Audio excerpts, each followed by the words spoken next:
आप सभी को जय मसीह की। एक बार फिर हम परमेश्वर को धन्यवाद दें कि परमेश्वर ने इस कलीसिया को एक सुंदर अवसर दिया कि हम परमेश्वर के वचन को सुने, सीखें और आज के प्रचार के द्वारा हम आशीषित हो। तो आज का प्रचार एक ऐसा विषय है जिस विषय को लेकर हर एक मसीह अपने जीवन में कभी ना कभी अपनी बात को अपने पास्टर के आगे रखता है और विश्वासी जो है आपस में भी चर्चा करते हैं इस बारे में, और बहुत सारे विश्वासी जो है इन बातों को परमेश्वर के आगे भी रखते हैं। लेकिन आज हमें जानना है उस विषय को डिटेल में, आज हमें समझना है जिससे हमारा जीवन बहुत ज्यादा आशीषित हो। इस कलीसिया में कभी कोई ऐसा प्रचार नहीं किया जाता है जिससे आप कुछ नहीं सीखोगे। हमेशा ऐसा प्रचार किया जाता है जिससे आत्मिक रीति से परमेश्वर के वचन को अच्छी रीति से आप सीख सको और उसमें आगे बढ़ सको। तो आज का जो प्रचार का जो विषय है कि हमारी प्रार्थना क्यों सुनी नहीं जाती। बहुत सारे विश्वासी कहते हैं मैं प्रार्थना करता हूं पास्टर जी, मेरी प्रार्थना सुनी क्यों नहीं जाती। मुझे भी बहुतों ने कहा मैं इस विषय में प्रार्थना करता हूं, उस विषय में प्रार्थना करता हूं, मेरी प्रार्थना सुनी क्यों नहीं जाती। मेरे को समझ नहीं आ रहा मेरे जीवन में ये काम क्यों नहीं हो रहा है, मेरी स्पिरिचुअल डेवलपमेंट क्यों नहीं हो रही है, मेरी फैमिली में आशीष क्यों नहीं आ रही, मेरे फाइनेंस में आशीष क्यों नहीं आ रही, मैं प्रभु की सेवा के लिए तैयार क्यों नहीं हो पा रहा। सब कहते हैं हमारी प्रार्थनाएं सुनी नहीं जाती है। कुछ ऐसा समय जीवन में आता है जब लोगों की प्रार्थनाएं सुनी नहीं जाती, उसके पीछे बहुत सारे कारण होते हैं, लेकिन 5 मुख्य कारण जो है आज के प्रचार से आपको बताए जाएंगे कि क्या कारण है जिससे आपकी प्रार्थना सुनी नहीं जाती। अगर उन कारणों को आपने अपने जीवन में ठीक कर लिया तो आपकी प्रार्थना जो है एक फायरफुल प्रेयर बन जाएगी। हालेलुया, आपकी प्रार्थना आज के प्रचार के बाद सामर्थी प्रार्थना बन जाएगी, गढ़ों को ढा देने वाली प्रार्थना बन जाएगी, एक अद्भुत प्रार्थना बन जाएगी। जब भी जिसके लिए प्रार्थना करोगे परमेश्वर के अद्भुत काम आपकी प्रार्थना के माध्यम से प्रभु करना शुरू कर देगा। तो आज के प्रचार की बुनियाद हम डालेंगे लूका रचित सुसमाचार अध्याय 18 उसके पद 9 से पढ़ेंगे। Book of Luke chapter 18 verse 9। 2 मनुष्य मंदिर में प्रार्थना करने के लिए गए, एक फरीसी था और दूसरा चुंगी लेने वाला। फरीसी खड़ा होकर अपने मन में यूं प्रार्थना करने लगा, हे परमेश्वर, मैं तेरा धन्यवाद करता हूँ कि मैं दूसरे मनुष्यों के समान अंधेर करने वाला, अन्यायी और व्यभिचारी नहीं और न इस चुंगी लेने वाले के समान हूँ। मैं सप्ताह में 2 बार उपवास रखता हूँ, मैं अपनी सब कमाई का दशमांश भी देता हूँ। परंतु चुंगी लेने वाले ने दूर खड़े होकर स्वर्ग की ओर आंखें उठाना भी न चाहा, वरन अपनी छाती पीट पीट कर कहा, हे परमेश्वर, मुझ पापी पर दया कर। Hallelujah, hallelujah. अब यहाँ पर जो है ये 2 लोगों का एग्जाम्पल प्रभु यीशु मसीह ने दिया। 2 एग्जाम्पल दिए, क्योंकि जो फरीसी वहां पे खड़े थे उसमें से कुछ फरीसी अपने आप को धर्मी समझते थे और दूसरों को तुच्छ जानते थे। तो ये 2 लोगों का एग्जाम्पल प्रभु ने दिया कि 2 लोग भवन में गए प्रार्थना करने के लिए और इनकी प्रार्थना के अंदर जो इंपॉर्टेंट चीजें हैं आज आपको पता लगेंगी। ये 2 लोग जो प्रार्थना कर रहे, सबसे पहले प्रार्थना कर रहा था कौन? फरीसी। फरीसी कौन? जो परमेश्वर के वचन के बारे में अच्छे से जानता था और जो परमेश्वर के भवन में निरंतर आया करता था, अपनी आमदनी का 10वां अंश भी देता था और सप्ताह में 2 बार उपवास भी रखता था। यह व्यक्ति जब भवन में आया प्रार्थना करने के लिए तो इसकी प्रार्थना में सबसे बड़ी जो चीज प्रकट होती है वो होती है घमंड और अहंकार, अपने आप को बड़ा बनाने वाली प्रार्थना। जब कोई मनुष्य परमेश्वर के सामने अपने आप को बड़ा बनाने की कोशिश करता है तो उसकी प्रार्थना सुनी नहीं जाती है, क्योंकि इसकी प्रार्थना जो थी कंपैरिजन वाली प्रार्थना थी। इसकी प्रार्थना कंपैरिजन वाली प्रार्थना थी। जब लोग कंपैरिजन करना शुरू कर देते हैं और कंपैरिजन के साथ प्रार्थना करना शुरू करते हैं तो उनकी प्रार्थनाएं सुनी नहीं जाती हैं। और ये चीज यहां पर पता लगता है, जो फरीसी था उसने जब प्रार्थना करी तो प्रार्थना में क्या बात कह रहा? मैं सप्ताह में 2 बार उपवास रखता हूं और अपनी कमाई का सब 10वां अंश भी देता हूं। यानी परमेश्वर के सामने अपनी बढ़ाई कर रहा था। देख प्रभु मैं क्या करता हूं, देख मेरे धार्मिकता के काम देख। फरीसी कोई गलत काम नहीं कर रहा था, यह परमेश्वर के भवन में 10वां अंश देता था परमेश्वर की सेवा के लिए और सप्ताह में 2 दिन उपवास भी रखता था अपने आत्मिक जीवन की उन्नति के लिए, वृद्धि के लिए। गलत नहीं कर रहा था, लेकिन इसकी प्रार्थना में जो सबसे ज्यादा मेजर जो फॉल्ट था वो था कंपैरिजन की प्रेयर हो रही थी इसकी कि मैं प्रभु इसके समान नहीं, मैं चुंगी लेने वाले के समान नहीं, मैं तेरा धन्यवाद करता हूं। मैं चुंगी लेने वाले के समान नहीं। जब चर्च के विश्वासी कंपैरिजन के साथ प्रेयर करते हैं तो कभी भी उनकी प्रार्थना सुनी नहीं जाती है। यह पहला रीजन है। जब आप प्रार्थना करते हो कि प्रभु तेरा धन्यवाद, मैं तो करता हूं बहुत कुछ तेरे लिए, वो तो करता नहीं, मैं तेरा धन्यवाद करता हूं। प्रभु कह रहा है जितनी मर्जी प्रार्थना कर ले, तेरी सुनूंगा ही नहीं, मैं तेरी सुनूंगा ही नहीं। अगर तू कोई धार्मिकता का काम कर भी रहा है और तू अपनी बढ़ाई कैसे कर रहा है, तू अपनी प्रशंसा कैसे कर रहा है, तू अपने आप को बड़ा कैसे बना रहा है। ये फरीसी अपने आप को बड़ा बना रहा था। देख प्रभु, मैं ये करता हूं कंपैरिजन। आज चर्च में विश्वासी आते हैं, जब प्रार्थना करते हैं तो कंपैरिजन के साथ करते हैं। प्रभु तेरा धन्यवाद करता हूं मैं, तूने मुझे इतना अच्छा बनाया, तूने मुझे इतना आत्मिक बनाया, उसकी तरह नहीं बनाया। मैं तेरा धन्यवाद करता हूं, उसकी तरह बुरी आदतें मेरे अंदर नहीं है। वो कंपैरिजन वाली जब प्रेयर होती है, प्रभु कहता है मैं सुनूंगा ही नहीं, मैं तेरी सुनूंगा ही नहीं। जब कंपैरिजन की प्रार्थना होती है, प्रभु नहीं सुनता है। एक बार चर्च के अंदर एक पति पत्नी आए, वो विश्वासी थे, चर्च में आया करते थे। एक दिन प्रार्थना सभा में प्रार्थना का मौका मिला तो पत्नी ने प्रार्थना करनी शुरू करी, तो पत्नी ने प्रार्थना करनी शुरू करी। और वो जब प्रार्थना करने लगी तो क्या कर रही प्रार्थना में कि परमेश्वर मैं तेरा धन्यवाद करती हूँ प्रभु कि तूने प्रभु जी मेरे जीवन को बदला, मेरे जीवन को आशीषित किया। मैं तेरा बहुत धन्यवाद करती हूँ, मैं तेरा धन्यवाद करती हूँ प्रभु। लेकिन मेरे प्रभु, मेरा पति पापी है, वो अधर्मी है, पाप भरा जीवन है, प्रभु उस पर दया कर, उस पर दया कर। इस प्रकार की प्रार्थना करनी शुरू करी। चर्च में सबके सामने एक तो अपने पति को उसने लज्जित कर दिया, दूसरी बात उसकी प्रार्थना के अंदर अपनी बढ़ाई थी। मैं अच्छी हूं, मेरा पति खराब है। जब अपने आप को आप अच्छा समझ के दूसरे को खराब समझ के प्रार्थना करते हो, कंपैरिजन की प्रेयर जब आप करते हो, लोगों से कंपेयर करते हो अपने आप को, तो ऐसी प्रेयर कभी सुनी नहीं जाती। प्रभु तेरा धन्यवाद करता हूं, मैं अपने भाई की तरह नहीं, उससे तो अच्छा ही हूं मैं, उसकी तरह नहीं, अच्छा ही हूं मैं। प्रभु कहता है, हे मूर्ख मनुष्य, तू अपने भाई की चिंता करता है तो क्या तूने उसके लिए बोझ से मुझसे प्रार्थना करी कि मेरा अनुग्रह जैसे तेरे ऊपर हुआ वैसे उसके ऊपर हो और उसका जीवन बदले? नहीं, तूने तो अपनी बढ़ाई कर ली, अपनी तारीफ कर ली, उसको तूने कूड़ा करकट समझ लिया। जब तू कूड़ा करकट समझ लेगा तो तेरी प्रार्थना सुनी नहीं जाएगी। पतरस भी कहता है, जितने पति हैं जो अपनी पत्नियों को तुच्छ जानते हैं, निर्बल पात्र जानते हैं, उनके साथ बुरा व्यवहार करते हैं, उनको गाली देते हैं, मारते पीटते हैं, अपमानित करते हैं, उनकी प्रार्थनाएं सुनी नहीं जाती। वचन में लिखा प्रार्थना उनकी रुक जाती है। अगर अपनी पत्नी से गाली दे के बात कर रहे हो, अपनी पत्नी से बदतमीजी कर रहे हो, अपनी पत्नी से गंदा व्यवहार कर रहे हो, तो आपकी प्रार्थनाएं रुक जाएंगी, सुनी नहीं जाएंगी। क्योंकि आपको लगता है मेरी पत्नी करेगी क्या, वो कर क्या सकती है? शादी करके मैं ले आया, अब तो बच्चे हो गए, कहां जाएगी? मैं मारूंगा भी पीटूंगा भी तो मेरे पास ही रहेगी, कहां जाएगी? निर्बल पात्र जान लिया उसको, और घर से चली भी जाएगी तो वापस आएगी यहीं पर, कहां जाएगी? अगर घर छोड़कर चली भी जाएगी अपने मायके तो कितने दिन रहेगी? वापसी घर वाले रजामंदी करके तो वापसी यहीं भेजेंगे। जो वो ऐसा व्यक्ति अपनी पत्नी को निर्बल पात्र जान के भी मारता है, पीटता है, बुरा व्यवहार करता है, उसकी प्रार्थनाएं भी सुनी नहीं जाती, रुक जाती हैं, स्टॉप हो जाती हैं। ऐसे ही फरीसी कंपैरिजन की प्रार्थना कर रहा था। बहुत सारे पास्टर कंपैरिजन की, प्रभु तेरा मैं धन्यवाद करता हूं, मैं उस पास्टर की तरह नहीं, मैं इस पास्टर की तरह नहीं, फलाने की तरह नहीं, मैं ढिमकाने की तरह नहीं। प्रभु कह रहा है, अरे मूर्ख, तू तो उनसे भी गया गुजरा है, उनकी तरह तो नहीं, तू उनसे भी गया गुजरा है, तेरे पास बुद्धि नहीं है, बुद्धि नहीं है। यिर्मयाह 3:15 में लिखा है कि परमेश्वर अपने मन के अनुसार जो है चरवाहों को नियुक्त करेगा, और लिखा है वो बुद्धि और ज्ञान से चराएंगे, और इंग्लिश में लिखा नॉलेज और डॉक्ट्रिन के साथ, यानी नॉलेज और सही डॉक्ट्रिन के साथ लोगों को खिलाएंगे, उनको भोजन खिलाएंगे। तो मूर्ख मनुष्य मूर्ख तरीके से प्रचार करता है, मूर्ख तरीके से सिखाता है, और लोग मूर्ख बन जाते हैं। वचन सही कहता है कि अंधा अंधे को मार्ग दिखा सकता है? नहीं। दोनों ही गड्ढे में गिरेंगे। तो अंधा व्यक्ति अगर किसी वचन के विषय में आपकी आत्मिक आंखें नहीं खुली है तो आप भी वहां पे अंधे हो। क्या हो? अंधे हो। बहुत वचनों में तो आपकी आत्मिक आंखें खुल गई, लेकिन कुछ वचनों में आत्मिक आंखें खुली ही नहीं। जब नहीं खुली तो आप अंधे हो। जिस दिन उस वचन के विषय में आपकी आत्मिक आंखें खुल जाएंगी, आप देखना शुरू कर दोगे। ऐसा देखोगे जैसा लोग देखते हैं वैसा नहीं, ऐसा देखोगे जैसा परमेश्वर आपको दिखाना चाहता है।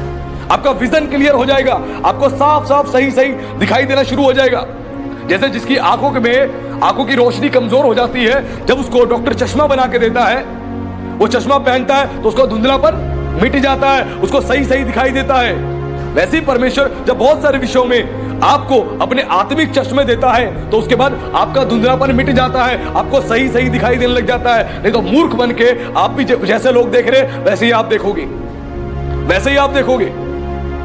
और वो चीज यहां समझ में आती है क्यों प्रेयर नहीं सुनी जाती, जब पास्टर्स भी दूसरे पास्टर से कंपेयर करते हैं अपने आप को और कंपेयर करके प्रार्थना करते हैं। विश्वासी दूसरे विश्वास से कंपेयर करके प्रार्थना करते हैं और विश्वासी अन्य जातियों से भी कंपेयर करके प्रार्थना करते हैं। अगर आपके पड़ोस में कोई शराबी है, कोई नशा करने वाला है, अब उसको देख के आप उसको देख के और ये कह रहे हो प्रभु मैं तेरा धन्यवाद करता हूं, मैं इसके जैसा नहीं, मैं धन्यवाद करता हूं उसके जैसा नहीं, प्रभु धन्यवाद मेरे बच्चे उसकी तरह नहीं, मेरा पति उसकी तरह नहीं। ये कंपैरिजन बंद करो। आपका कंपैरिजन आपकी प्रार्थनाओं को स्टॉप कर देगा।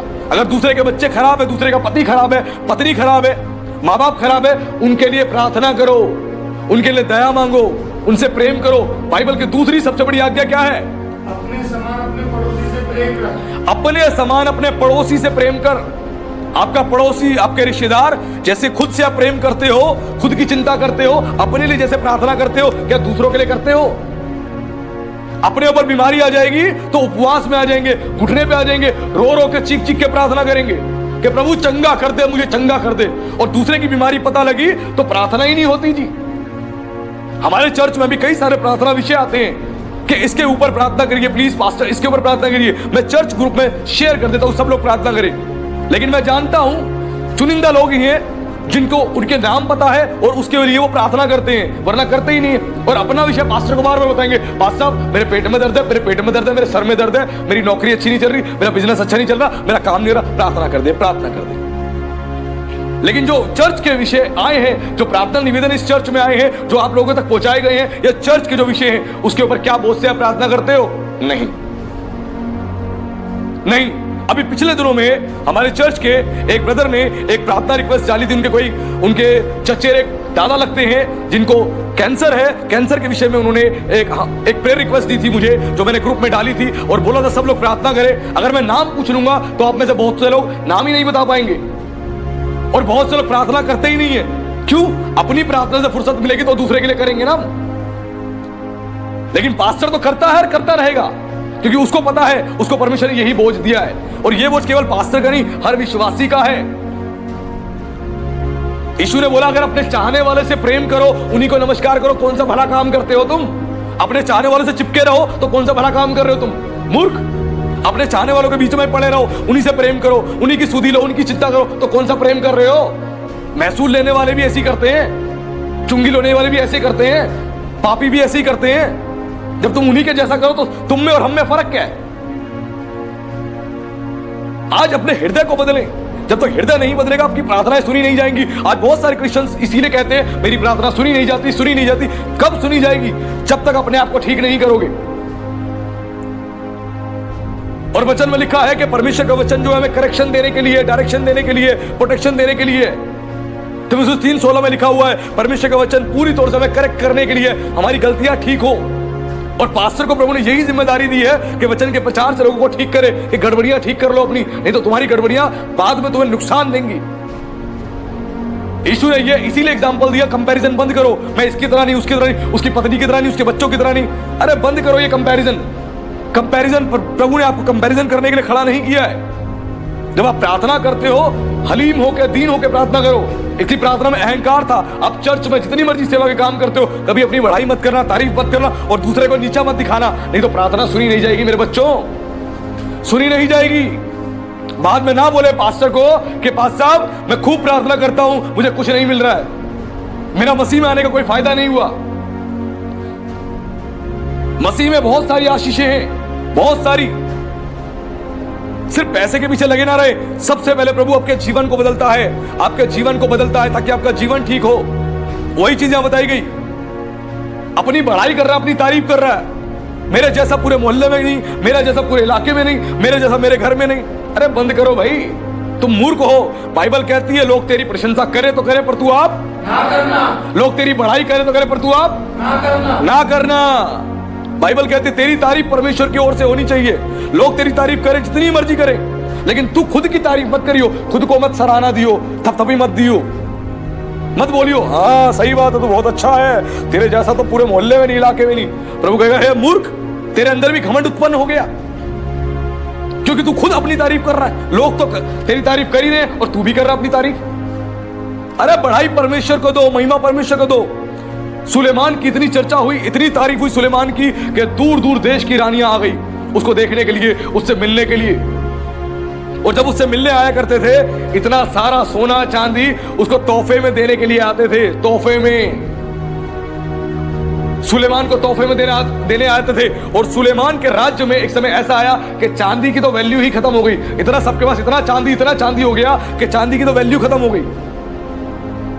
चांदी ऐसा हो गया सड़क पे पड़े हुए एक कागज के समान, क्योंकि सुलेमान इतना बुद्धि ज्ञान से चलने वाला व्यक्ति था। अपने राज्य में इतने अच्छे से उसने प्रबंध किया, इतने अच्छे से एक बिजनेसमैन था वो। उसने अपने राज्य में बिजनेस को इतने अच्छे से एस्टैब्लिश किया कि उसका राज्य धनी हो गया, उसके राज्य के लोग धनी हो गए।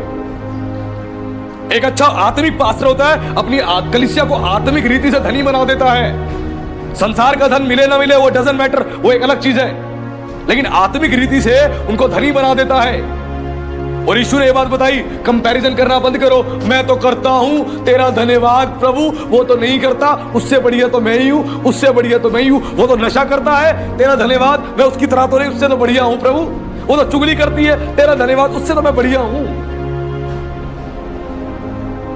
वो तो चर्च में नहीं आता, तेरा धन्यवाद, उससे तो मैं बढ़िया ही हूं, उससे मैं बढ़िया हूं, उससे मैं बढ़िया हूं, उससे मैं बढ़िया हूं। प्रभु कह रहा है तू बढ़िया नहीं, तू उससे भी घटिया है।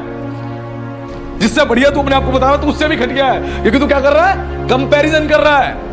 ये क्या कर रहा था फरीसी? कंपैरिजन, ये कंपैरिजन कर रहा था। उसके बाद अगला व्यक्ति जो है चुंगी लेने वाला लिखा, परंतु चुंगी लेने वाले ने दूर खड़े होकर, कहां खड़े होकर? दूर खड़े होकर, यानी भवन में नजदीकी में जहां प्रेयर सेंटर था परमेश्वर के भवन में, वहां फरीसी नजदीक जाके प्रार्थना कर रहा था, नजदीक जाके। और चुंगी लेने वाला दूर खड़ा था, वो तो उसके पास भी नहीं गया, फरीसी के पास। कहां खड़ा था वो? दूर खड़ा था। दूर खड़े होने का समझ रहे, बहुत डिस्टेंस था उनके बीच में। वो दूर खड़े होकर प्रार्थना कर रहा था। और कैसे प्रार्थना कर रहा? दूर खड़े होकर स्वर्ग की ओर आंखें उठाना भी ना चाहा। ये तो फरीसी अपने आप को, अपनी छाती चौड़ी करके, अपने आप को धर्मी बना के, अरे मैं तेरा धन्यवाद करता हूं प्रभु, सप्ताह में 2 दिन उपवास रखता हूं, अपनी कमाई का 10वां भी देता हूं, तेरा धन्यवाद। इसकी तरह तो नहीं हूं मैं, इसकी तरह। ऐसी हो रही थी प्रार्थना। लेकिन चुंगी लेने वाला दूर खड़ा था, दूर, बहुत दूर। और इतनी इसने अपने आप को इतना हलीम किया, इतना दीन किया, इसको लगा कि मैं पापी हूं, मैं गुनहगार हूं, मैं पापी हूं और मैं गुनहगार हूं। इसने अपनी आंखें स्वर्ग की ओर उठाना भी ना चाहा, नजरें झुका ली। सोचिए, नजरें झुका ली, इतना अपने आप को हलीम कर दिया, नम्र कर दिया, नजरें झुका ली इसने। और लिखा है उसके बाद, वह अपनी छाती पीट पीट कर कहा, हे परमेश्वर मुझ पापी पर दया कर। छाती पीट पीट पर कहा, पीट पीट कर कि मुझ पर दया कर मेरे परमेश्वर, क्योंकि मैं गुनहगार हूं। और कुछ लोग थोड़े से धर्म के काम कर लेते हैं, थोड़ी सी बाइबल पढ़ लेते हैं, थोड़ी सी प्रेयर कर लेते हैं, मैं तो धर्मी हूं, वो तो अधर्मी है, मैं तो बुद्धिमान हूं, मूर्ख है, वहां से धन्यवाद करते हैं, उसकी तरह नहीं, उससे बढ़िया हूं मैं। अरे मूर्ख, तू उससे बढ़िया नहीं है, तू उससे भी घटिया है।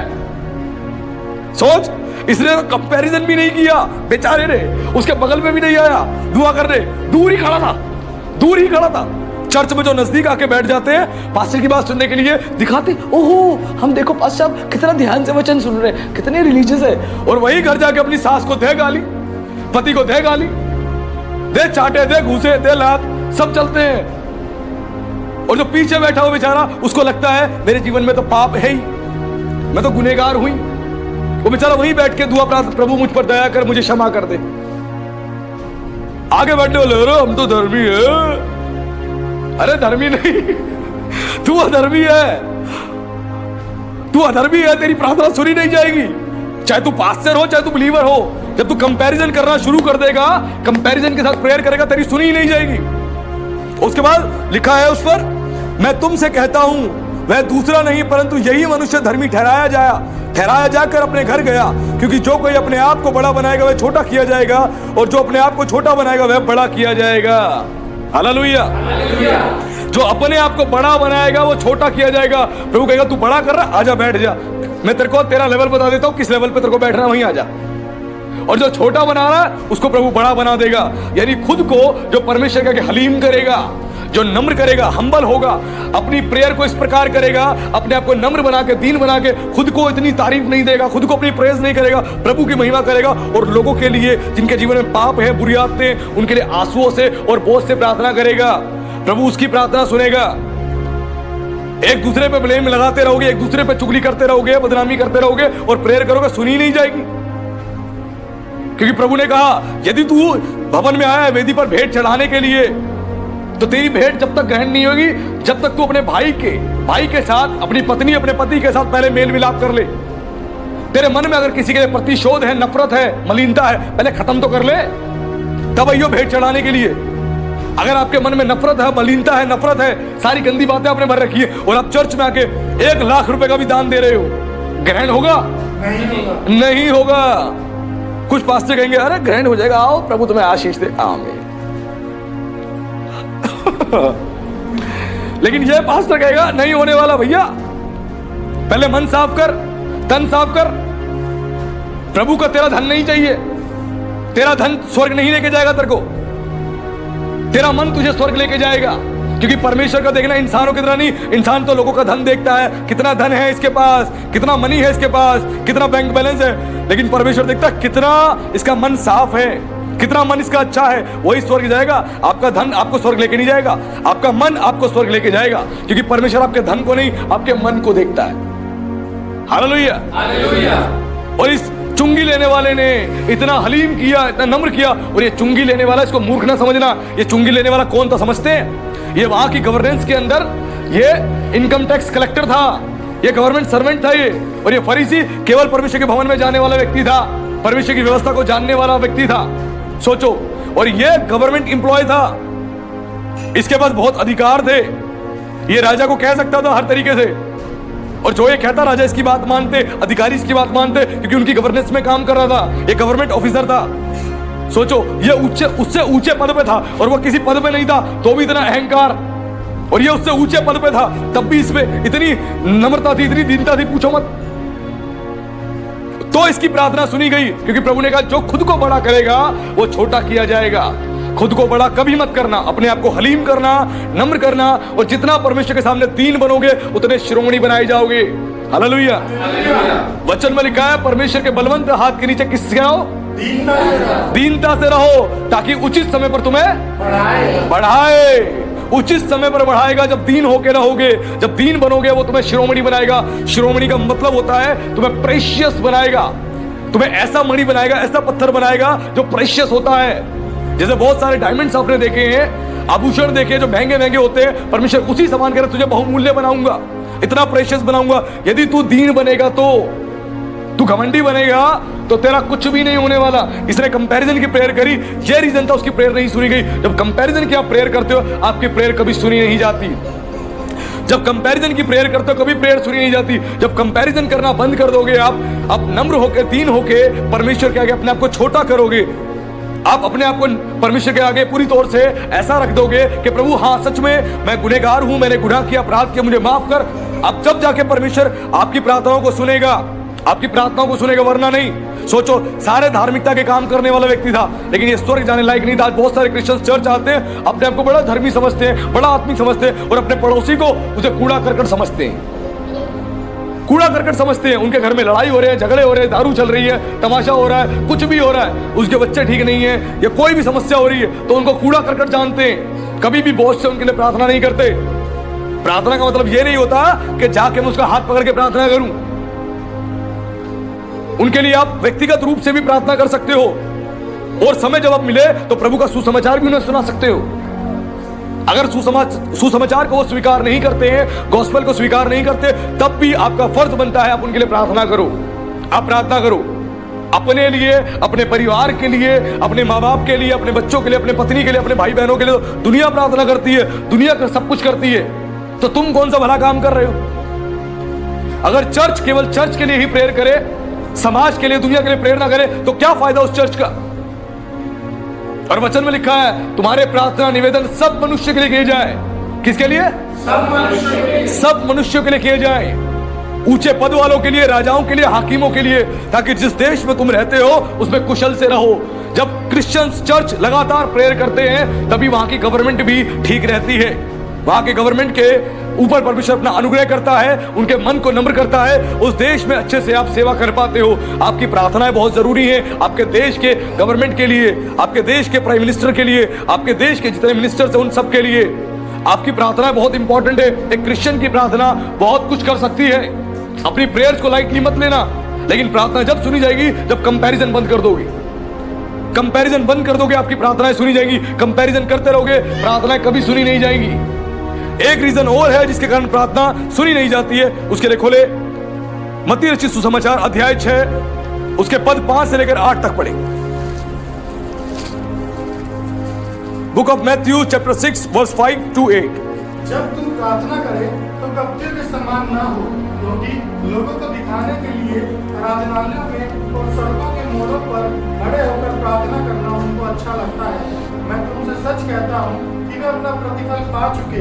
परंतु जब तुम प्रार्थना करे तो अपनी कोठरी में जा और द्वार बंद करके अपने पिता से जो गुप्त में है प्रार्थना कर, तब तेरा पिता जो गुप्त में देखता है तुझे प्रतिफल देगा। प्रार्थना करते समय अन्य जातियों के समान बकबक ना करो, क्योंकि वे समझते हैं कि उनके बहुत बोलने से उनकी सुनी जाएगी। इसलिए तुम उनके समान न बनो, क्योंकि तुम्हारा पिता तुम्हारे मांगने से पहले ही जानता है कि तुम्हारी क्या क्या आवश्यकताएं हैं। हालेलुया। हालेलुया। अब दूसरा रीजन यहाँ पे बताया गया कि क्या कारण है प्रार्थना सुनी नहीं जाती है। प्रभु ने बोला अन्य जातियों के समान मत बनो। अन्य जाति लोग जो है वो कहीं भी खड़े हो जाते हैं, कहीं भी खड़े होके वो चीख चीख के चिल्ला चिल्ला के प्रार्थना करते हैं, लोगों को दिखाने के लिए, अपने आप को धर्मी जताने के लिए, धर्मी बताने के लिए वो ऐसे प्रार्थना करते हैं। यहां पे लिखा है जब तू प्रार्थना करे तो कैसे कर, अपनी कोठरी में जा। जब आप चर्च में आकर लंबी लंबी प्रार्थनाएं करोगे, बहुत सारे विश्वासी चर्च में आते हैं, लंबी लंबी प्रार्थनाएं करते हैं, रुकते ही नहीं है, ब्रेक ही नहीं लगती उनकी। लंबी लंबी प्रार्थना, लंबी लंबी प्रार्थना है, लंबी लंबी प्रार्थना है। उनको लगता है हमारे ज्यादा बोलने से हमारी ज्यादा सुनी जाएगी, हमारे ज्यादा बोलने से हमारी ज्यादा सुनी जाएगी और कम बोलने से हमारी सुनी नहीं जाएगी। आपको बड़बड़ाने की आवश्यकता नहीं, प्रार्थना जो है आत्मा से होती है। और पौलुस कहता है जब आत्मा तुमसे प्रार्थना करवाएगा तो बयान से बाहर वो प्रार्थना होगी, आहें भर भर के हे अब्बा हे पिता कह के प्रार्थना करवाएगा। जब आप चर्च में लंबी लंबी प्रार्थनाएं करते हैं, कहीं पर भी खड़े होके आप अन्य जातियों के समान बक बक बक बक करते हैं, ऐसी प्रार्थनाएं करते हैं, तो आपकी कभी सुनी नहीं जाएंगी। आपकी प्रार्थना कब सुनी जाएंगी, जब आप उस प्रार्थना को सही तरीके से करोगे। बहुत से लोग सही तरीके से प्रेयर नहीं करते, उनकी सुनी नहीं जाती, सुनी नहीं जाती। लिखा है वचन में कि जब तू प्रार्थना करे तो क्या कर, अपनी कोठरी में जा और द्वार बंद करके अपने पिता से जो गुप्त में है प्रार्थना कर, तब तेरा पिता जो गुप्त में देखता है तुझे प्रतिफल देगा। जब तू गुप्त में प्रार्थना करता है, आंसुओं के साथ, बोझ के साथ, पुकार के चिल्ला के जो तू प्रार्थना करता है, उसको कोई नहीं देख रहा है, क्योंकि तेरी थॉट क्लियर है, तेरा मन क्लियर है, कि तेरी आत्मा क्लियर है कि मुझे किसी को दिखाने के लिए प्रार्थना नहीं करनी, मुझे प्रार्थना अपने परमेश्वर के आगे करनी है। दरवाजा बंद कर और बैठ और प्रार्थना कर गुप्त में, ताकि तेरी सारी एक्टिविटीज, तेरी स्पिरिट, तेरा मन, तेरा हृदय, तेरा ब्रेन, तेरे शब्द केवल परमेश्वर सुने और कोई नहीं। जब तू दूसरों को दिखाने के लिए प्रार्थना करता है तो तेरी प्रार्थना सुनी नहीं जाती, तुझे कोई प्रतिफल नहीं मिलेगा, कोई प्रतिफल नहीं मिलेगा। बहुत सारे लोग दिखाने के लिए प्रार्थना करते हैं, जैसे फरीसी दिखाने के लिए प्रार्थना कर रहा था, चिल्ला चिल्ला के अपने आप को धर्मी बता रहा था। तो यहां पर समझाया गया है जब तू प्रार्थना करे तो अपनी कोठरी यानी अपने कमरे में जा, दरवाजा लॉक कर और बैठ के प्रार्थना कर। तेरी मदर भी ना सुने, तेरी बहन भी ना सुने, तेरी पत्नी भी ना सुने, तेरा भाई भी ना सुने, और अपने पिता से गुप्त में प्रार्थना कर, गुप्त में प्रार्थना कर। और अगर तू कहीं बाहर है, घर से बाहर है, किसी स्थान पे है, तो मुंह से चिल्ला चिल्ला के प्रार्थना मत कर, तू मन ही मन प्रार्थना कर, मन की कोठरी में जाके मन ही मन प्रार्थना कर, ताकि तेरा परमेश्वर तेरी प्रार्थना को सुने, तेरी प्रार्थना को सुने। और जो ऐसी प्रार्थना करता है उसकी प्रार्थना सुनी जाती है, क्योंकि बताया गया जो अन्य जाति लोग हैं वो ये सोचते हैं हमारे अधिक बोलने से हमारी सुनी जाएगी। ऐसी बहुत सारे क्रिश्चियंस सोचते हैं लंबी लंबी लंबी लंबी प्रेयर करेंगे तो हमारी सुनी जाएगी, सुनी जाएगी, लंबी लंबी प्रार्थना करेंगे तो सुनी जाएगी। और यहां पर बताया गया जो परमेश्वर है वो जानता है कि हमारी क्या आवश्यकता है, आप बोलोगे नहीं तब भी वो जानता है, आप मांगोगे नहीं वो तब भी जानता है कि हमारी क्या आवश्यकताएं हैं। हमारी आवश्यकताओं के बारे में हमारा परमेश्वर जानता है, और जब गुप्त रीति से हम प्रेयर करते हैं हमारी प्रेयर को वो सुनता है। यानी आपकी प्रेयर जो है सीक्रेट प्रेयर होनी चाहिए। Hallelujah, hallelujah. आपकी प्रेयर जो है सीक्रेट प्रेयर होनी चाहिए कि आपका परमेश्वर देखे और परमेश्वर केवल आपकी प्रार्थनाओं को सुने। आप किसी को दिखाने के लिए प्रेयर मत करो, दिखाने के लिए प्रार्थना मत करो, आप कोई भी प्रतिफल परमेश्वर से नहीं पाओगे। ये चीजें यहां बताई गई है। एक ये भी रीजन होता है क्रिश्चियंस की प्रेयर सुनी नहीं जाती। फिर उनको लगता है हमारी प्रार्थना क्यों सुनी नहीं जा रही, क्योंकि वो लंबी लंबी प्रार्थना एक तो करते हैं चर्चिस में, पब्लिक प्लेस में, चर्च के बाहर खड़े हो जाएंगे और वहां पर करके खड़े हो जाएंगे और प्रेयर करना शुरू कर देंगे, चिल्ला चिल्ला के, चीख चीख के। हन्ना भी गई परमेश्वर के भवन में आंसुओं के साथ, वो सिसक सिसक के रो के प्रार्थना कर रही थी, बड़े धीमी आवाज में, होठ उसके सिर्फ हिल रहे थे, आवाज भी सुनाई नहीं दे रही थी उसकी। और एली महायाजक ने क्या सोचा कि दिन में ही इसने दारू पी ली है, जो उस समय महिलाएं जो है वो शराब भी पिया करती थी। उसको लगा कि शायद ये शराब पी के बैठी है इसलिए पागलों वाली हरकत कर रही है, क्योंकि आपने देखा होगा एक व्यक्ति जब शराब पी लेता है वो रोता भी खूब है, हंसता भी खूब है, अंग्रेज बन जाता है, जापानी बोलता है, उर्दू बोलता है, कई सारे लोग कई सारी भाषाएं बोलना शुरू करते हैं, अटेम्प्ट करते हैं। अंदर का जो है, अंदर जो स्पिरिट है ना, जो अंदर की स्पिरिट है, जिसको अंग्रेजी आती नहीं, अंदर की स्पिरिट है, वो पूरी अंग्रेजी बोलने की कोशिश करेगी। वो व्यक्ति नहीं बोल रहा, वो अंदर की स्पिरिट बोल रही है। उर्दू बोलने की कोशिश करेगा, हिब्रू बोलने की कोशिश करेगा। जो अंदर जो स्पिरिट है उस समय सारा ज्ञान प्रकट होगा। जो ज्ञान कभी नहीं निकला वो ज्ञान दारू पीता ही निकलेगा बाहर। सोचो, यानी जो आदमी मदहोश है वो क्या ज्ञान और बुद्धि की बात कर सकता है? उसको खुद नहीं पता मैं बोल कह रहा हूं। तो शराब पी के आप कभी भी किसी को अच्छी सलाह नहीं दे सकते। शराब पीने के बाद आपके अंदर जो बैठा है वो बातें करेगा और आपको पता नहीं लगेगा क्या बातें कर रहा है वो।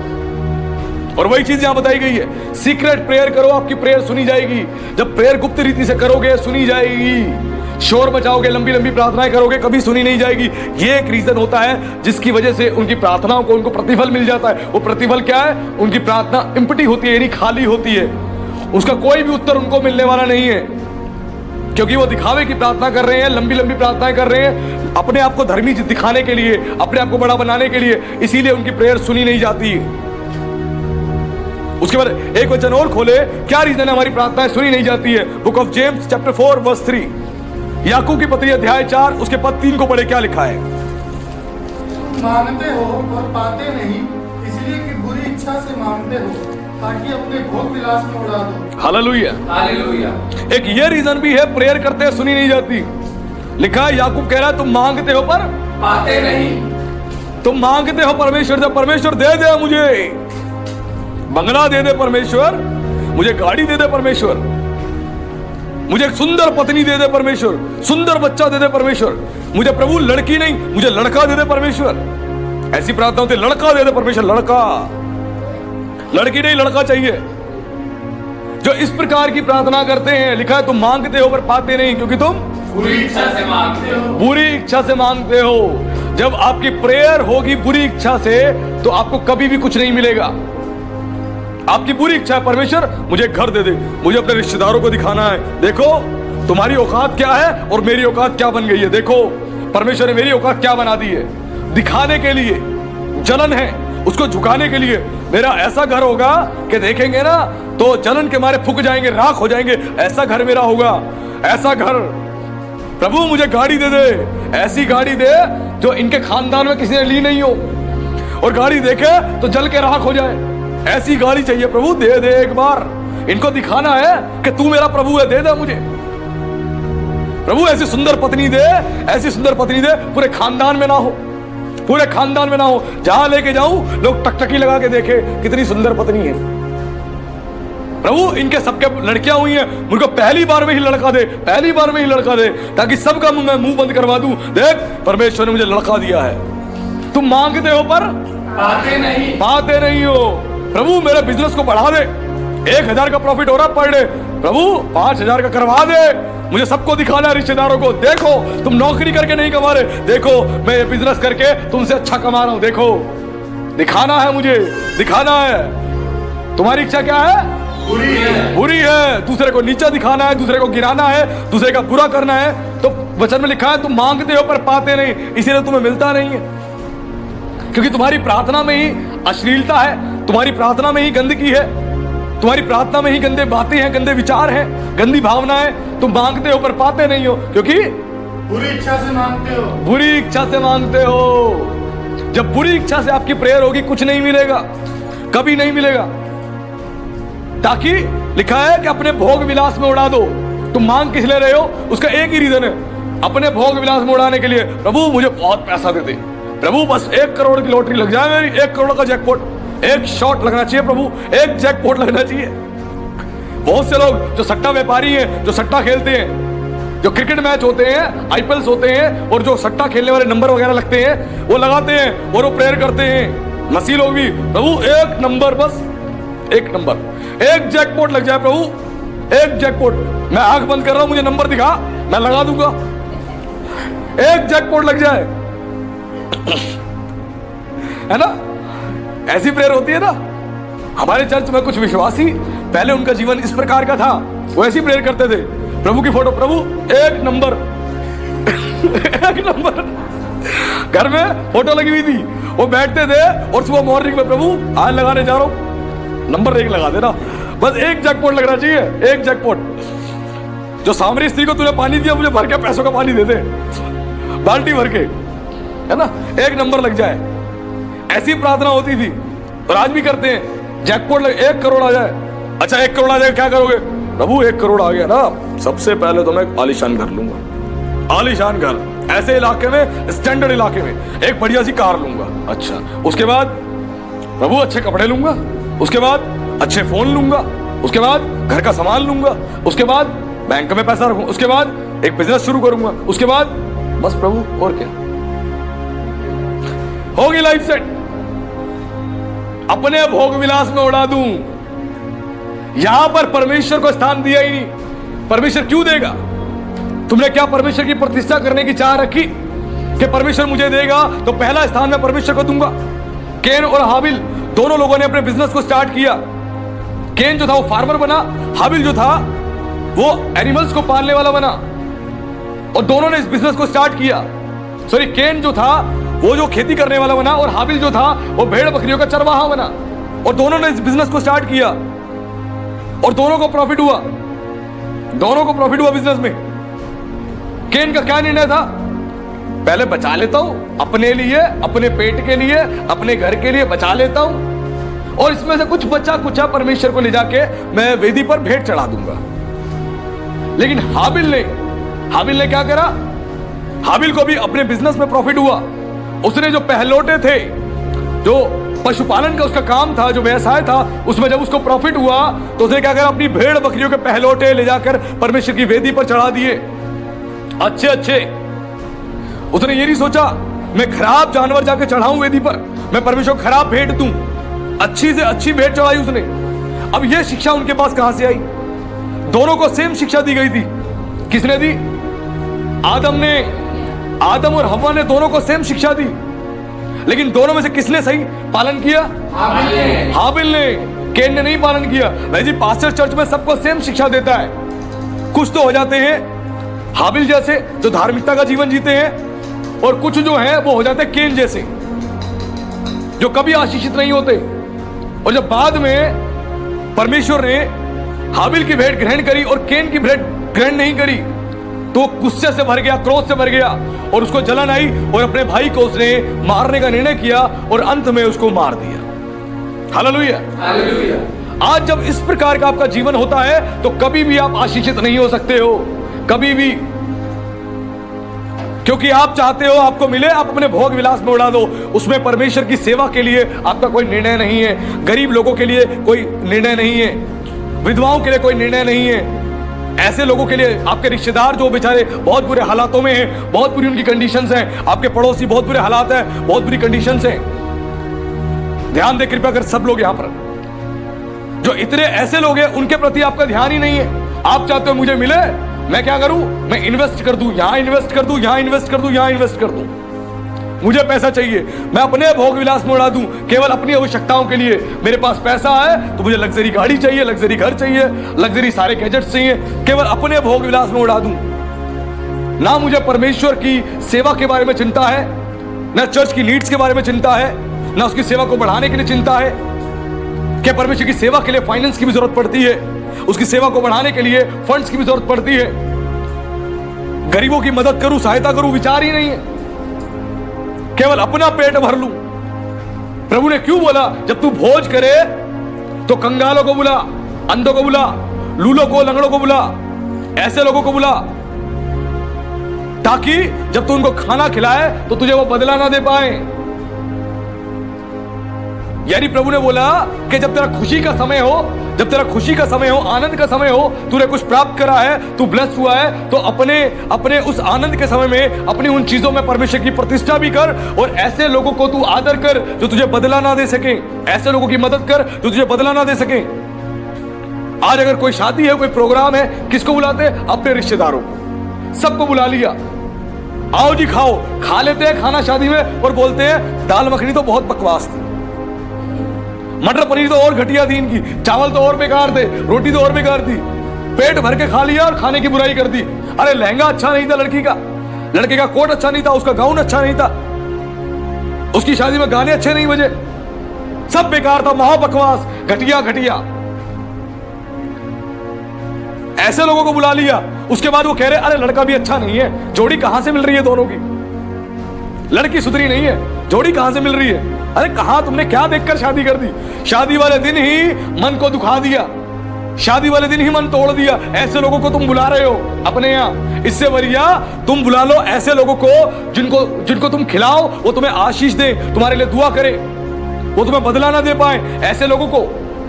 क्योंकि प्रभु ने कहा, सुलेमान कहता है जो निर्धन को यानी कंगाल को, वो कंगाल की सूदी लेता है और कंगाल की मदद करता है, वो यहोवा को उधार देता है। Hallelujah, hallelujah.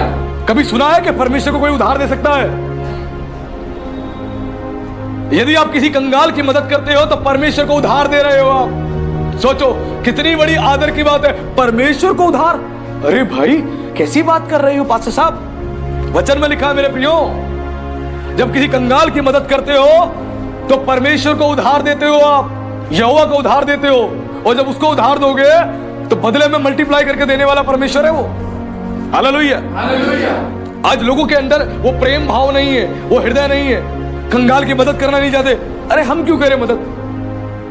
हम तो भाई अपने पास ही रखेंगे। कितने ऐसे कंगाल सड़कों पे, रोडों पे आपको मिल जाएंगे, हाथ नहीं है, पैर नहीं है, अपंग है, पति नहीं है, बहुतों का बच्चा लेके घूम रही है। कुछ तो ऐसे हैं जो एक पूरी तौर से ये रैकेट है, जो लोग पैसा कमाने के लिए इस तरह बच्चे उठा के ले आते हैं। लेकिन कुछ लोग जो हैं सही हैं, जेन्युइन प्रॉब्लम्स है उनकी, सही में दिक्कत है, परेशानी है, तो ऐसे लोगों की मदद करें। चर्च में कोई कंगाल है, परेशान है, उसकी हेल्प करें। ऐसा करते हो तो परमेश्वर को उधार देते हो, ये वचन कहता है। इसीलिए प्रार्थना तुम्हारी सुनी नहीं जाती, इसीलिए तुम्हारे बिजनेस में आशीष नहीं है, तुम्हारी जॉब में आशीष नहीं है, तुम्हारी इन्वेस्टमेंट में आशीष नहीं है, क्योंकि तुम लालची हो, लोभी हो। तुम चाहते हो हमें मिले और हम अपने भोग विलास में उड़ा दें। ये चीजें समझाई गई है। उसके बाद एक रीजन और है क्यों हमारी प्रार्थनाएं सुनी नहीं जाती है। उसके लिए खोले book of John chapter 15 verse 7। यूहन्ना रचित सुसमाचार अध्याय 15 उसका पद 7 पढ़े, क्या लिखा है? यदि तुम मुझ में बने रहो और मेरा वचन तुम में बना रहे, तो जो चाहो मांगो और वह तुम्हारे लिए हो जाएगा। एक बार फिर पढ़े। यदि तुम मुझ में बने रहो और मेरा वचन तुम में बना रहे, तो जो चाहो मांगो और वह तुम्हारे लिए हो जाएगा। Hallelujah, hallelujah. अब प्रेयर क्यों सुनी नहीं जाती? एक रीजन और है, यदि तुम मुझ में बने रहो और मेरा वचन तुम में बना रहे। जब परमेश्वर में आप बने नहीं रहोगे, चर्च आना बंद कर दोगे, प्रेयर करना बंद कर दोगे, वचन को पढ़ना बंद कर दोगे। पहला रीजन। दूसरा है और मेरे वचन में बने रहो, यानी मेरे वचन में बने, मेरे वचन का पालन करो, मेरे वचन के अनुसार जीवन जियो। आज बहुत से मसीह परमेश्वर के वचन के अनुसार जीवन नहीं जीते हैं और चर्च भी नहीं आते हैं, प्रार्थना भी नहीं करते। वो परमेश्वर में और परमेश्वर के वचन में बने हुए नहीं है। जब परमेश्वर में और परमेश्वर के वचन में बने नहीं रहोगे तो आपकी प्रार्थनाएं सुनी नहीं जाएंगी। एक ये भी रीजन है, जब परमेश्वर में आप बने नहीं रहोगे, वचन में बने नहीं रहोगे, आपकी प्रार्थना सुनी ही नहीं जाएगी। आज बहुत से मसीह वचन का पालन ही नहीं करते हैं, वचन के अनुसार जीवन जीते ही नहीं है। फिर कहते हैं प्रभु हमारी प्रार्थना सुन ले सुन ले सुन ले। वो कह रहे कैसे सुनूं, तू मेरी तो सुन नहीं रहा, मैं तेरी सुनूं। तू मेरी सुन, मैं तेरी सुनूंगा। आज लोग सुनते ही नहीं है प्रभु की। आज चर्च में केवल प्रचार पास्टर से सुनना है कि प्रभु तुम्हें आशीष दे रहा है, तुम्हें गाड़ी दे रहा है, तुम्हें बंगला दे रहा है, यही सुनना है। इसके अलावा कुछ सुनना ही नहीं है। और आशीष कहां है? वो बाइबल में, इस वचन में आशीष है आपकी। लिखा है परमेश्वर में बने रहो और उसके वचन में बने रहो। लिखा है यदि तुम मुझ में बने रहो और मेरा वचन तुम में बना रहे तो जो चाहो मांगो वह तुम्हारे लिए हो जाएगा। जो चाहो, समझ रहे हो? यदि तुम परमेश्वर में बने हो उसके वचन में तो जो चाहो तुम मांगो वह तुम्हारे लिए हो जाएगा। जो चाहो, हालेलुया हालेलुया। कुछ भी अपा सब मैं तो मांगूंगा क्या? मुझे दुनिया का सबसे अमीर आदमी बना दो, है ना? मैं मांगूंगा मुझे 1000 गज का घर मिल जाए। प्रभु कह रहे हैं लालची, तूने सीखा नहीं अभी कि लालच से प्रार्थना मत कर। जब लालच से आपकी प्रेयर होती है कभी काम नहीं होगा। लालच से जब आप प्रेयर करोगे कभी काम नहीं होगा। वो तो लालच से प्रेयर करते कभी नहीं मिलता है। जो चाहो मांगो वो तुम्हारे लिए हो जाएगा, ये चीज प्रभु ने कही। यानी कोई भी चीज परमेश्वर की इच्छा के अनुसार और वचन के आधार पे सही है, वो तुम मांगते हो तो वो हो जाएगा। अगर परमेश्वर के वचन के आधार पे वो चीज सही नहीं है और प्रभु की दृष्टि में ठीक नहीं है और आप मांगोगे तो नहीं मिलेगा। लेकिन जो परमेश्वर के वचन के अनुसार सही है वो ही मांगोगे तो आपको मिलेगा। उसमें जो चाहे आप मांग लो, ये यीशु का प्रॉमिस है। जो चाहे वो आपको देगा ही देगा। लेकिन जब परमेश्वर में बने नहीं हो, उसके वचन में बने नहीं हो, आप प्रेयर करते रहो, आपकी प्रेयर सुनी ही नहीं जाएगी। आपके जीवन में काम ही नहीं होगा, काम ही नहीं होगा आपके जीवन में। यह बात ध्यान दें। जब वचन में बने रहोगे, परमेश्वर में बने रहोगे और यीशु के वचन का पालन करोगे, उसके वचन का पालन करने से आपके जीवन में यीशु का वचन दिखना चाहिए, आपके बोलचाल में दिखना चाहिए, आपके व्यवहार में दिखना चाहिए, आपकी सेवा में दिखना चाहिए। जब यीशु का वचन आपके अंदर दिखाई देगा तो जो चाहोगे आपको मिल जाएगा। आपको चाहे आपको किसी चीज की रिक्वायरमेंट हो, आप प्रेयर करोगे, आपकी प्रेयर सुनी जाएगी, आपकी प्रार्थनाओं को प्रभु सुनेगा और आपको आशीष देगा। आज बहुत से मसीह जो प्रेयर नहीं करते, वचन को नहीं पढ़ते, परमेश्वर के वचन का पालन नहीं करते, चर्च नहीं आते, वो कहते हैं प्रभु हमें बहुत कुछ दे दे, बहुत कुछ दे दे। आज बहुत सारे क्रिश्चियंस भी, आज भी उनकी कंडीशंस, उनके हालात ठीक नहीं है, उस लायक नहीं है कि उस हालात में पड़े रहे, वो उससे अच्छे हालातों में रहने लायक हैं, लेकिन वो आशीष नहीं ले पा रहे। क्यों? वचन का पालन नहीं कर रहे, परमेश्वर में बने हुए नहीं है। परमेश्वर में बने रहने का मतलब है आपके अंदर कंसिस्टेंसी होनी चाहिए, कंटिन्यूस प्रेयर करने की, बाइबल को रीड करने की, फास्टिंग की, चर्च में आने की, उसकी सेवा करने की। जब तक आपके अंदर वो कंसिस्टेंसी नहीं होगी, आपके जीवन में कभी भी आशीष रिलीज नहीं होगी, आपकी प्रार्थनाएं सुनी नहीं जाएंगी। लगातार प्रार्थनाएं करनी है। क्यों लिखा है? प्रार्थना में जागृत रहो। लगातार निरंतर प्रार्थना करते रहो और प्रार्थना में जागृत रहो। जब लगातार आपकी प्रेयर होती रहती है, आप उसमें लगे रहते हो, वचन को पढ़ने में, वचन के अनुसार जीवन जीने में आप लगे रहते हो, तो आपकी प्रेयर सुनी जाएगी। और कुछ भी ऐसी चीज नहीं है जो परमेश्वर के लिए असंभव हो। परमेश्वर के लिए सब कुछ संभव है। वो सब कुछ आपको प्रोवाइड कर सकता है, वो दे सकता है, ये यीशु का वायदा है। और एक अंतिम 5वां रीजन जिसको जानेंगे, जो बहुत इंपॉर्टेंट रीजन है जिसकी वजह से भी प्रेयर सुनी नहीं जाती, उसके लिए खोलेंगे book of Mark chapter 11 verse 23। मरकुस की पत्री अध्याय 11 उसके पद 23 को पढ़े, क्या लिखा है?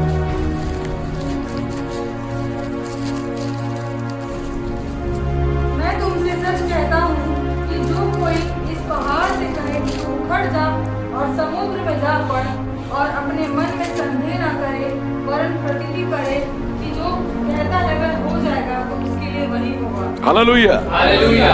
यहाँ पर प्रभु ने फिर से एक बात बता दी। जब चेले जो प्रभु के साथ थे, जब उन्होंने उस पेड़ को देखा जिस पेड़ को प्रभु ने श्राप दिया था, वो सूख गया, तो कहने लगे प्रभु वो पेड़ तो सूख गया जिसको तूने श्राप दिया था।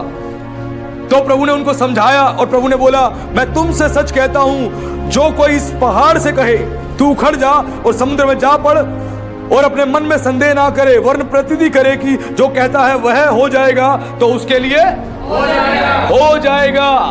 जो आप मुंह से बोलते हो, आप प्रेयर करते हो, आपके प्रेयर करने में, आपके बोलने में फेथ होना चाहिए। अगर आपके बोलने में, आपके प्रेयर करने में विश्वास नहीं है, फेथ नहीं है, तो आपकी प्रार्थना सुनी नहीं जाएगी। संदेह नहीं करना। यीशु पे संदेह नहीं करना। जब विश्वास से प्रार्थना करते हो उस पर संदेह नहीं करना, यीशु के वचन पे संदेह नहीं करना। ये यीशु ने समझाया चेलों को कि तुम तो इस पेड़ की बात करते हो, यदि इस पहाड़ से भी कहोगे, जो यरूशलेम के पहाड़ थे, यहाँ के जो पहाड़ थे, इनको भी बोलोगे उखड़ जा और समुद्र में जा पड़, वो भी तेरी बात मान लेगा। लेकिन एक कंडीशन है कि तुझे संदेह नहीं करना। अगर तेरे प्रार्थना में विश्वास नहीं है तो वो काम नहीं होगा। तेरी प्रार्थना में फेथ होना जरूरी है, विश्वास होना जरूरी है। यदि तेरी प्रेयर के अंदर विश्वास नहीं है, फेथ नहीं है, तो तेरी प्रार्थना भी सुनी नहीं जाएगी, तेरी प्रार्थना भी सुनी नहीं जाएगी। यीशु ने ये बात उनको सिखाई और समझाई। वैसे ही जब आप प्रार्थना करते हो, आपकी प्रार्थना में फेथ होना चाहिए, विश्वास होना चाहिए। याकूब कहता है कि यदि कोई मनुष्य, जो मनुष्य विश्वास में कमजोर है, वो किसके समान है? समुद्र की लहरों के समान। समुद्र की लहरें जैसे उछलती है और एकदम से आराम से आके वापस पानी में आ जाती है, वैसे ही ऐसा व्यक्ति है जो डबल मन का है, डबल स्टैंडर्ड का है। उसका मन जो है दुचिता है। दुचिता मतलब दो मन का व्यक्ति है, विश्वास भी करता है और विश्वास नहीं भी करता है। चर्च में आके विश्वास भी करता है और पाप भरा जीवन भी जीता है। जो दो चिता मन का व्यक्ति है, जो डबल स्टैंडर्ड का व्यक्ति है, जिसका डबल मन है, दो मन से चलता है, प्रभु के साथ भी और शैतान के साथ भी। विश्वास प्रभु पे भी करता है और शैतान के काम भी करता है। जो डबल मन का व्यक्ति है, उसकी प्रार्थना सुनी नहीं जाती। लिखा है संदेह वाली प्रार्थना कभी सुनी नहीं जाती। जो डबल मन का व्यक्ति होता है, संदेह के साथ प्रेयर करता है, काम होगा नहीं होगा। जब प्रार्थना में बैठा, बड़े विश्वास से प्रार्थना करी, प्रभु ये काम मेरा हो जाए हो जाए हो जाए। प्रार्थना के बाद उठा, थोड़ी देर बाद दोबारा वो परेशानी सामने दिखाई दी। अरे कैसे होगा, लगता है नहीं होगा, अरे होगा नहीं होगा, समझ नहीं आ रहा क्या करूं। अरे पास सब प्रार्थना करो हो जाए। विश्वासियों प्रार्थना करो, चर्च के लोगों प्रार्थना करो, हो जाए हो जाए। आपके मन में यदि संदेह रहेगा वो काम नहीं होगा। संदेह रहेगा तो काम नहीं होगा। आपको मन से संदेह दूर करना है, विश्वास के साथ प्रेयर करनी है। जब विश्वास के साथ आप प्रेयर करते हो तो आपकी प्रेयर सुनी जाएगी। आज बहुत सारे क्रिश्चियंस विदाउट फेथ प्रेयर करते हैं, उनके प्रार्थना में विश्वास ही नहीं होता, उनकी प्रार्थना में विश्वास ही नहीं होता, बिना विश्वास के प्रार्थना करते हैं और यह कारण है उनकी प्रार्थना सुनी नहीं जाती है। और ईश्वर ने समझाया तुम्हारी प्रार्थना में विश्वास का होना बहुत जरूरी है। जब तक तुम्हारी प्रार्थना में विश्वास नहीं होगी, वो विश्वास नहीं होगा, तो तुम्हारे जीवन में वो अद्भुत काम नहीं होंगे। यानी पहाड़ का अर्थ है कितनी भयंकर मुसीबत क्यों ना हो, कितनी भयंकर मुसीबत क्यों ना, जो पहाड़ की तरह तुम्हें दिखाई दे रही है, चाहे कर्जों का पहाड़ हो, बीमारी का पहाड़ हो, चिंताओं का पहाड़ हो, किसी प्रकार का भी पहाड़ तुम्हारे सामने है, यदि तुम विश्वास से उस पहाड़ से, यानी उस बीमारी से, उस परेशानी से, उस ट्रबल से, सफरिंग से तुम कमांड करोगे उसको, तुम यीशु के नाम से विश्वास से कहोगे, उखड़ जाएगा वो तुम्हारे जीवन से और निकल के चला जाएगा। हालेलुया।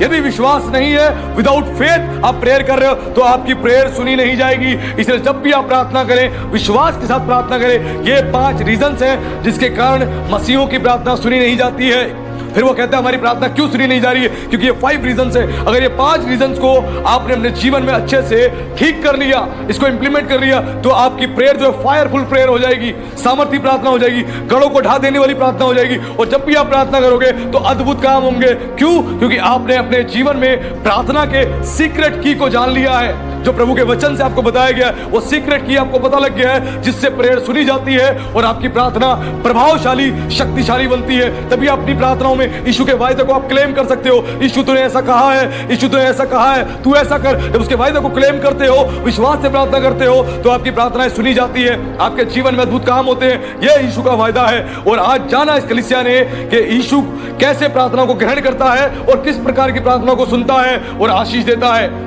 तो प्रभु का धन्यवाद आज की शिक्षा के लिए। प्रभु आप सबको आशीष दे। सभी को जय मसीह।